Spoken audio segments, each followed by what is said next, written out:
I've been thinking about our conversation coming up, and I've been thinking about the difference between being a highly intentional person, that a person guided by a clear purpose, and being a leader guided by purpose. And so because I think those two aren't necessarily the same thing.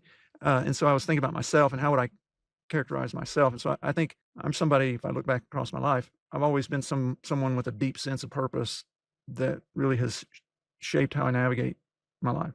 As I thought back on it, people have told me I'm intimidating or things of that nature, and so as I've thought about that, um, I think it's made me wonder if it's because I have really felt that I have this purpose, that there is something, really that I have this target, this direction that I'm going and know what I'm supposed to be doing. If that has, in a sense, created this feeling of me being intense or something like that. And so when people see someone who's really driven by a sense of purpose, I think maybe perhaps they don't actually know what to do with it. And so maybe if they are not a person who is used to thinking about purpose or recognizes that they have a purpose and are guided by that, then that can be intimidating or threatening or something of that nature. But I think that it's different when it comes to leaders. Like we flip from the personal to the leader role, right?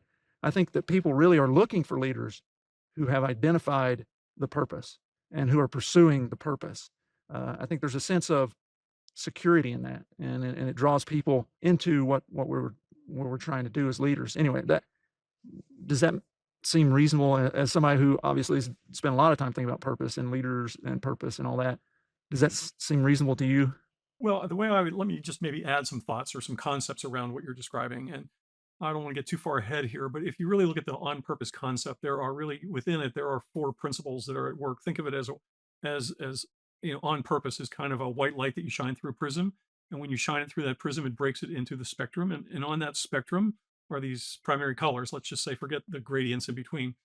But if you think about purpose as sort of a red, that's the heart issue that we have that's there, and that's our state of being. Mhm. Where the blue is the mind's eye, so sort of blue sky thinking, trying to, where am I going? That's the vision part. And then missions are yellow because this is the day to day activity where the sun rises and the sun sets. And then values are in the blend. Values sit between the head and the heart, the red and the blue, and they're purple, and they're in the throat and in the gut. And the reason that they're there is that values are um, they sort of regulate between the heart and the head, if you will. And so what happens is when your heart, your head, and your hands are aligned within your values, you are now on your purpose. Now, so this is the language of leadership and strategy: purpose, vision, mission, and values.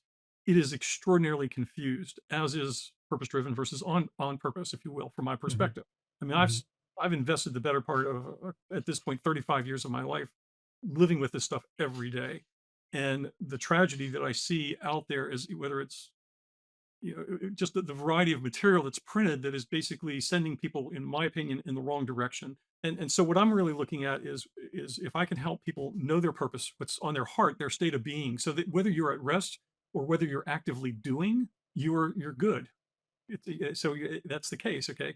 Now, when you have somebody like yourself, where your heart, your head, and your hands are aligned within your values, it can be intimidating to people because at some level, you know what to say yes to, what to say no to, and you also and that can be intimidating there in of itself because you're going to say no, which can offend some people because they'd like to be a little more friendly, if you will, about it. Now, this doesn't have to do with friendliness necessarily.